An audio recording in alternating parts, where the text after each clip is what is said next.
Ce concept est complètement inédit sur YouTube. Je vais faire une balade intellectuelle à l'intérieur de mon second cerveau. Ça en jette, non? En fait, j'ai un système de prise de notes qu'on peut voir juste ici sous forme graphique. Chaque point que vous voyez est une note et chaque bâton que vous voyez entre deux notes est un lien logique qui existe entre les deux. Du coup, l'idée dans ce concept, c'est de partir d'un point au hasard et de se balader de note en note. Et pendant qu'on se balade, je vais essayer de vous raconter différentes anecdotes, je vais essayer de vous expliquer des concepts, de vous dire pourquoi j'ai pris telle ou telle note, etc. C'est vraiment une balade intellectuelle dans laquelle je vous raconte ma vie.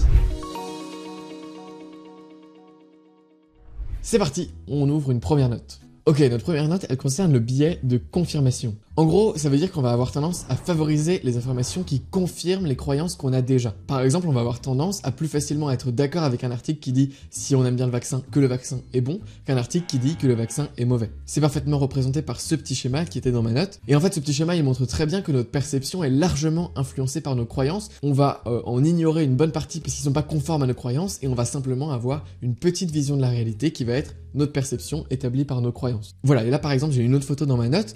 Au départ, moi je vais avoir une croyance qui est de dire que le port du masque dans la rue, ça sauve des vies. Et une nouvelle étude, pareil. Si cette nouvelle étude, elle confirme ma croyance, donc elle dit, ouais, effectivement, le port du masque dans la rue sauve des vies, eh bien, on va avoir tendance à accepter l'info et en ignorant au maximum les défauts de l'étude, et on va du coup renforcer notre croyance déjà établie. En revanche, si cette nouvelle étude invalide ma croyance, alors là, soit j'ignore l'étude, soit je trouve le petit détail qui infirme absolument tout ce qui a été affirmé par l'étude, et donc finalement, j'ignore l'étude, ce qui me permet de renforcer ma croyance en disant, regardez, le camp adverse a tort, ils essayent de pondre des études qui sont infondées, allons manifester dans la rue pour enlever le masque. Et dans cette même note, on a donc Hans Rosling, qui est un de mes auteurs favoris d'ailleurs, qui dit dans son livre Factfulness, chaque fois que les gens réfléchissent, conjecturent ou s'informent sur le monde, ils s'orientent en fonction de leur vision du monde. Dès lors, si votre vision est fausse, alors vos opinions seront systématiquement fausses. Voilà, et du coup le biais de confirmation, en fait, c'est vraiment un modèle mental qu'il faut avoir au quotidien, parce qu'on peut s'en servir dans énormément de domaines. Mais surtout, ce qui est intéressant, c'est au niveau business également, on peut se demander, est-ce que mon prospect, il a les bonnes croyances pour recevoir mon message publicitaire? Par exemple, si dans mon produit, je dis, on peut gagner sa vie avec 100 fans sur YouTube, et bah si la personne au départ, elle croit qu'il faut 1 million d'abonnés sur YouTube pour gagner sa vie, et bah elle va juste éjecter mon mail et elle va jamais lire mon contenu publicitaire. Du coup, il faut que je commence mon mail en disant, vous pensez peut-être qu'il y a 1 million de personnes, etc.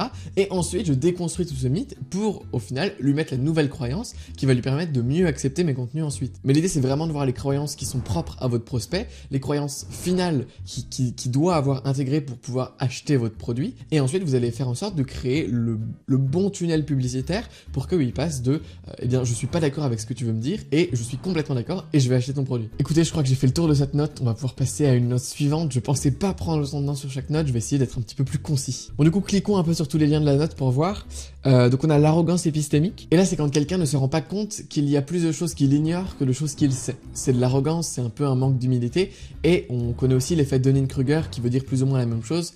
Ça veut dire que en fait les débutants ont tendance à surévaluer leurs compétences, et puis ensuite ils vont se rendre compte que ah en fait non, je connaissais rien du tout. Du coup ils vont être dans le plateau de l'humilité, et ensuite ils vont venir consolider petit à petit jusqu'à vraiment devenir un expert. Ok, on va faire un truc, on va ouvrir la vue graphique autour de ce fichier là, à 2 degrés de profondeur. Niveau de profondeur 1, on a les notes qui sont connectées à cette note. 2, les notes qui sont connectées à cette note qui sont connectées à cette note. Niveau 3, qui sont connectées à cette note, qui sont connectées à cette note, qui sont connectées à cette note, etc. Ok, là on en a un qui est intéressant. Pourquoi les informations sont néfastes? Je sais même plus ce que c'est. Ok, d'accord, maintenant je comprends pourquoi j'avais mis ce titre qui pourrait être le titre d'une vidéo YouTube, qui sait. Les informations sont néfastes quand on n'a pas la bonne hygiène de pensée pour les accepter. En gros, à cause du biais de confirmation, si on a plein d'informations qui confirment ce qu'on pense déjà, du coup on va jamais penser à remettre en cause ce qu'on croit être vrai, et donc on va souffrir d'arrogance épistémique. Et ça c'est super intéressant. Il y a aussi le cimetière de Diagoras qui est un autre concept. Tout ça je l'ai lu dans le livre Le Signe Noir de Nassim Taleb.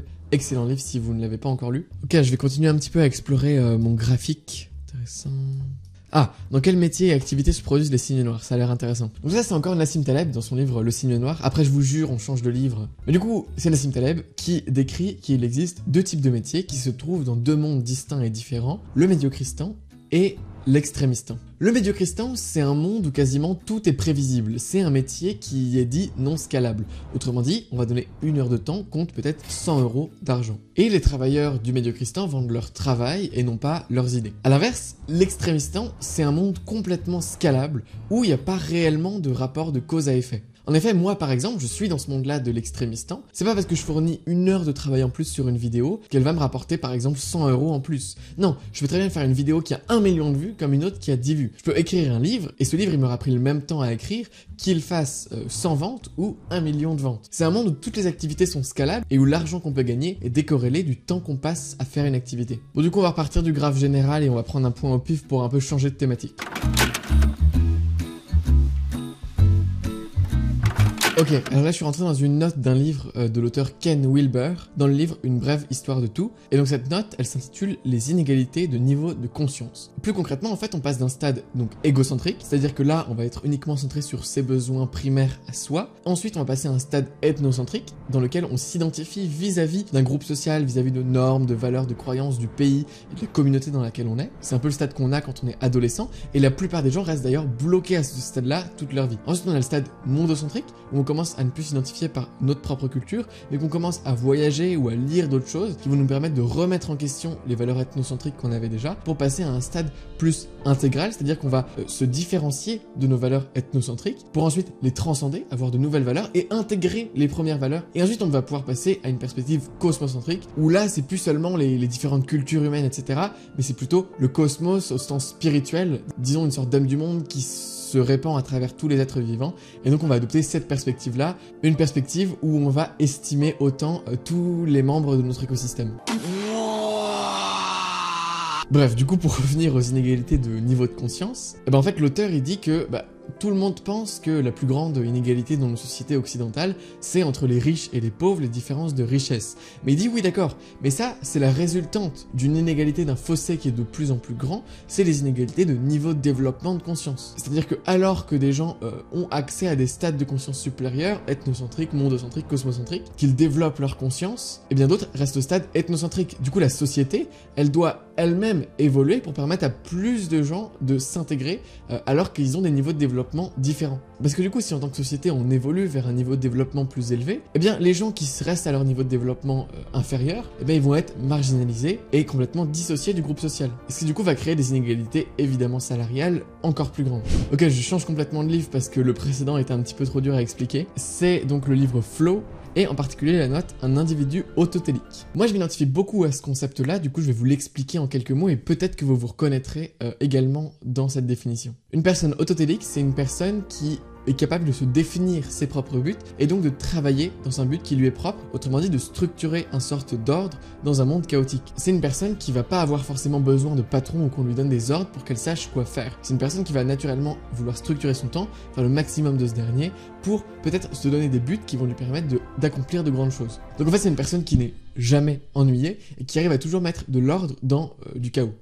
Ok, revenons à notre petit graphique. Bon là il commence à être un petit peu chargé à 2 niveaux de différence. Ok, du coup là c'est un autre concept du même livre, le livre Flow, qui nous dit qu'une socialisation optimale, une socialisation parfaite, c'est quand les membres d'une société peuvent même plus s'identifier autrement que par les normes et les valeurs de la société, et donc qu'elles ne peuvent même pas penser à les enfreindre. Et donc une socialisation parfaite, ça entraîne une personne parfaitement ethnocentrée. Et je m'étais mis en bas dans mon onglet réflexion, je ne sais pas si c'est une bonne chose, la vie en société est nécessaire, mais est-ce que l'intérêt du collectif doit passer avant l'intérêt personnel des membres? Autrement dit, leur quête de développement de niveau de conscience comme on en a déjà parlé. Comment refuser une demande à quelqu'un? Ok, quelque chose de très concret maintenant, qui vient de la communication non verbale, quelque chose de actionable, comme diraient les Anglais. Par exemple, admettons qu'une personne que je croise dans la rue me demande une fellation. Comment est-ce que je peux répondre de manière négative à cette demande selon les règles de la communication non violente? Première étape, il faut dire non, je ne veux pas. En effet, c'est pas oui peut-être, oui bof, oui mais tu sais, non. Il faut bien que la personne comprenne que la réponse est négative. Deuxième chose, il faut bien préciser qu'on entend la demande. J'entends la demande qui est que j'exerce une fellation, etc., etc. Troisième étape, je te propose une alternative qui me convient. Néanmoins, je peux éventuellement te proposer de te lécher le doigt. Très important, toujours finir par qu'en penses-tu? Voilà comment est-ce qu'on refuse une demande à quelqu'un. Non, en vrai, c'est vraiment une technique super puissante parce qu'on n'est pas toujours à l'aise avec le fait de refuser quelque chose. Du coup, on dit oui, peut-être, oui, plus tard, etc. Et finalement, la personne, elle réinsiste. Du coup, comme on avait dit oui, bah, on est cohérent avec ce qu'on avait dit. Du coup, on le fait le truc, etc. Alors que là, juste de dire non et ensuite de faire une formule qui fait en sorte que c'est pas trop méchant, c'est vraiment quelque chose de bien. Ok, là on a une autre note qui est super intéressante, c'est l'éthique environnementale et la valeur des êtres. Vous inquiétez pas, c'est pas très compliqué. En fait, ça consiste à dire qu'on est à la fois un tout et une partie d'un tout. Donc en fait, moi je suis un tout puisque je contiens par exemple des organes, mais ces organes sont également des tout parce qu'ils contiennent eux-mêmes des cellules, et ensuite ces cellules sont elles-mêmes des tout puisqu'elles contiennent des molécules, jusqu'à l'unité atomique qui est peut-être le quartz ou quelque chose comme ça. Je fais pas de physique moi. Et donc en fait, chaque être vivant a une différente profondeur. Par exemple, une vache va avoir une profondeur plus importante qu'un brin d'herbe, par exemple. Donc l'idée derrière tout ça, c'est comment est-ce que du coup on va prendre des décisions en fonction de l'éthique environnementale. Par exemple, pour mon alimentation, quel aliment je vais choisir pour protéger l'environnement? Est-ce que faut que je devienne végétarien? Est-ce que faut que je devienne vegan, etc. Comment est-ce que d'un point de vue environnemental, je peux assumer ou non une décision? Du coup, l'idée c'est de dire que on est un tout, donc on a le droit de se nourrir et de détruire des choses pour nous-mêmes assurer notre totalité, mais on fait également partie d'un tout, qui est notre écosystème, notre environnement, et donc l'idée, c'est que en répondant à nos besoins personnels, eh bien on va détruire le moins de profondeur dans le tout dans lequel on fait partie. C'est-à-dire qu'on va toujours privilégier le truc qui détruit le moins de profondeur. Par exemple, entre manger une côte de bœuf ou un grain de maïs, on va préférer le grain de maïs parce qu'il représente le moins de profondeur. Donc pour maintenir notre tout, on impacte le moins possible notre environnement. Moi j'aime vraiment beaucoup ce concept qui vient encore une fois de Ken Wilber dans le livre Une brève histoire de tout. Oh là là, je viens de tomber sur une note parfaite pour finir cette vidéo. Profitez du chemin, pas de la destination. Il faut profiter du chemin, pas de la destination, car si nous sommes trop concentrés sur elle, on oublie de prendre du plaisir dans le présent. Merci beaucoup d'avoir suivi ce concept. Si il sort bel et bien sur YouTube parce que la vidéo aura été dynamique et intéressante grâce à mon monteur, et bien c'est déjà un énorme accomplissement pour moi. Et si ensuite vous l'appréciez, et bien moi j'envisageais de refaire ce concept mais avec une autre personne. Parce que dans mon second cerveau, là je vous ai montré que des notes un petit peu développées, etc.